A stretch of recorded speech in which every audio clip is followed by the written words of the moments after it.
Hi, this presentation is going to look at health-related behaviors, the health belief model, and theories and models in psychology. And what we want to understand first is that a theory is a set of assumptions from which a testable hypothesis would be drawn. So we're thinking about an idea that we have, but we would have to create some type of research and test that out. A model would be a theory in progress, and then over to the right, you see that there are various uses of models and theories that would generate research, organize and explain observations, and guide practitioners in predicting and modifying behavior. And we really take a great interest in this when we specifically look at health behaviors because there are multiple theories that do exist that try to explain why people behave the way they do. So if we look at health-related behavior, it's the behavior toward the goal of maximizing health and minimizing disease and disability. If we're thinking about how can we identify what people are doing, and then if it is good for them, if they have good results, we want them to continue, and if there are negative results that are connected with the behavior, we want to look at minimizing those and decrease the chance of that happening. And then we come back to theories that attempt to explain factors that are predictive of these myriad behaviors. So coming together with all of these and how we can try to predict.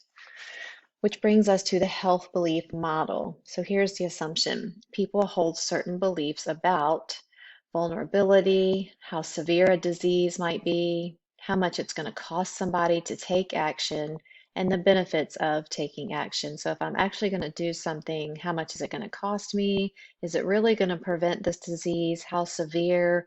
How much of an impact would it have on me at this time? Considering my own actions and things that I'm doing, am I really that vulnerable to it?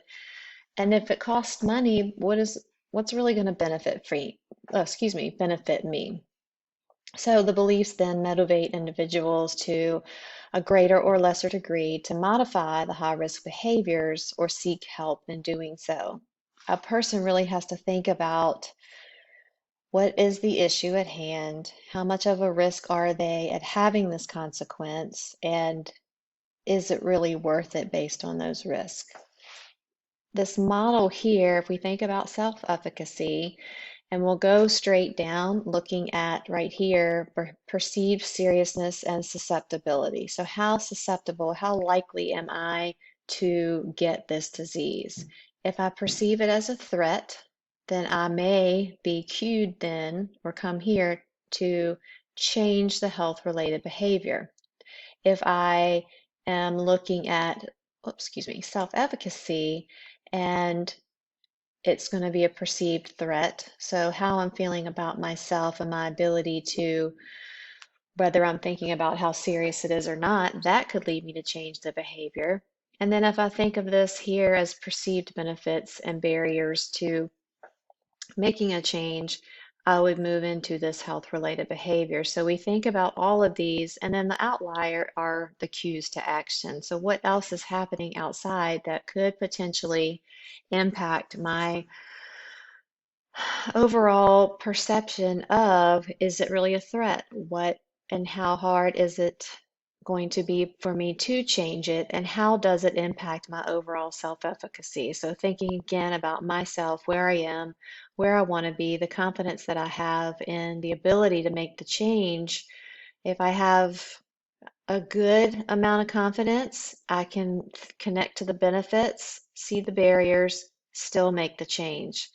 Sometimes for people, it's not about the benefits, it's about, okay, how likely am I to have this negative result, contract this disease, become obese, get diabetes, have a heart attack?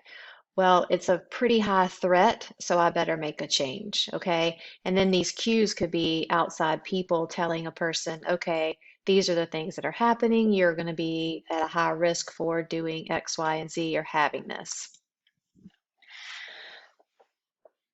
So we've got this model, the health belief model, and who supports it, and what is supported by, or what types of things can be connected back to this model. And I won't read through each of those, but you can see there are several, and these are just examples that can be connected back to the theory. For instance, if we just look at getting a flu shot, you can connect it now to whether or not you are wanting to get the COVID vaccine. You're going to think about the perceived benefits, the threats, the cost, your own personal vulnerability. If you are taking care of a loved person or you have frequent contact with someone that could be or is considered high risk, that may influence your choice in getting vaccinated. So it's really a combination of, as an individual, what are those outside factors that may influence what I do? Is it useful? It's good for a comparison of different behaviors and populations. It identifies basic beliefs, so barriers and susceptibility. I don't know why that word's so hard for me. And then interventions, thinking about why people do what they do or don't do can help health educators develop interventions that could potentially influence a person to change, eliminate, stop, or start doing something to hopefully improve their behavior. And examples of interventions are such things as educational programs, doing an appraisal or an inventory to see, okay, how high risk are you? Making decision balance sheets, so kind of like the pluses and minuses. And then what are your relapse prevention plans? If I am choosing to refrain from alcohol, my likelihood of relapse can be this if I continue to do these things, or I'm less likely to relapse if I do this. So coming up with that overall plan. So we've got that model, the health belief model. The next theory that I want to look at is the theory of planned behavior. So this is just an overall general theory of behavior. And as you can see with the first bullet, it's not necessarily specific to health behavior. The assumption is that people are reasonable and use information to freely choose behavior. Behavior happens secondary to an intention. I might intend to start working out. The behavior, I may have the intention, I could have the intention to start working out. I intend to drink more water. I intend to get up earlier. I intend to do this, this, this. But when is the behavior going to happen? So the intention to perform a behavior is an interaction between these four things. These four things are going to kind of connect or have uh, an impact on, let's say there's a bridge that you can cross from intention to behavior. But if we look at these things, what is the attitude towards crossing the bridge? What are the social pressures that I could be facing if I am pledging a fraternity or I am trying to get in with a certain crowd?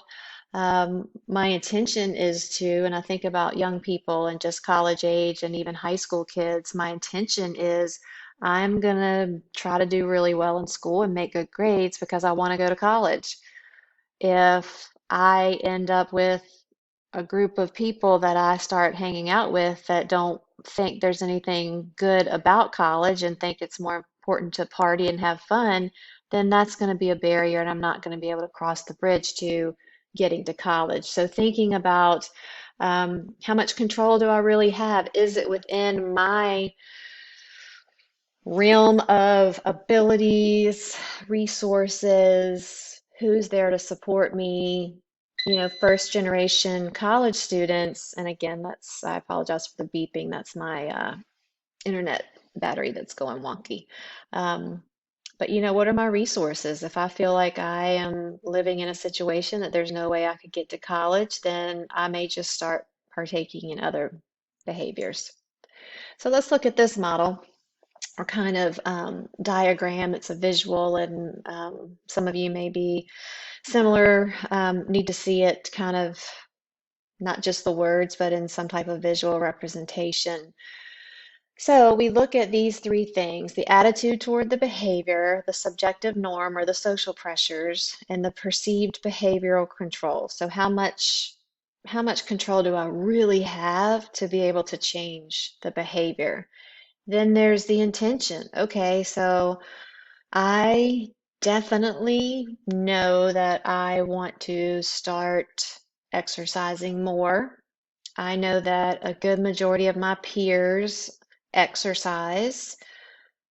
My perceived behavioral control is I know I've got time on Mondays, Wednesdays, and Thursdays, but like Tuesday, Fridays, Saturdays, I've got work, I've got other people that are like hounding me to do these things.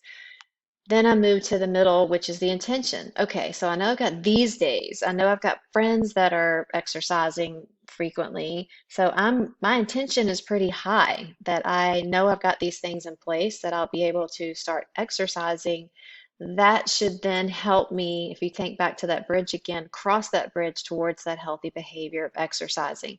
That does not mean that there aren't other things that are going to come in here. But what this does mean is that overall, I've got the social support and I know I have the time. So my intention is going to be positive, which is more likely to help me cross over to start partaking in that health related behavior. And again, this theory of planned behavior could be towards anything. It doesn't even have to do about increasing a healthy activity. It could be I intend to iron my shirt in the morning and it may not end up happening because you hit snooze and. So it doesn't always have to be about a health related behavior. So, a little bit of a critique for some behaviors, attitudes, norms, and perceived control independently predict intentions. In some contexts, intentions predict behavior. So, you've got a lot of critique. So, there are people that are saying, yeah, it sounds good in theory, but these are other things that could potentially come into play. You really will take um, a look at each of these models and theories and kind of come up with on your own what you think makes the most sense for you. Meaning, when you are in a situation where you're having a conversation with someone, which you will be as health and PE teachers, you will likely have them go through and say, okay, here are a couple models that we have. We have the transdisciplinary, I mean, not the transdisciplinary, the model, we have these three models that are here for you. You will look at them, the health belief theory, the theory of planned behavior, and then my mind is drawing a blank, but the one we did in class a couple weeks ago, the one that looks like a ladder going up, and I can't believe I'm not able to bring that to my brain, and I apologize, but that's me being human, and I don't need to go back through this, but it's the pre-planning, the planning, and taking action, and the attention of relapse. It was kind of like a stair model that we looked at, and I am so sorry I can't remember that right now. But that's one of my favorite ones, and that's probably why I cannot remember it. Anyway, those are the models. I want you to keep these in mind, and the next video that I'm going to share with you will be an explanation of the assignment that you will be doing that kind of puts these three models into play. All right, thanks, y'all. So I was feeling horrible. It's the trans-theoretical model of change. I was just having a conversation with someone else about another model of behavior and the social emotional learning and blah, blah, blah stuff you don't want to hear. But anyway, here is the other model that we talked about for behavior change. So pre-contemplation, contemplation, remember this? I hope you do. We talked about it a while back. Preparation, action, and maintenance. So keeping that in mind, those are the three models, and I hope you're getting a good laugh at me because I'm trying really hard to laugh at myself. All right, thanks.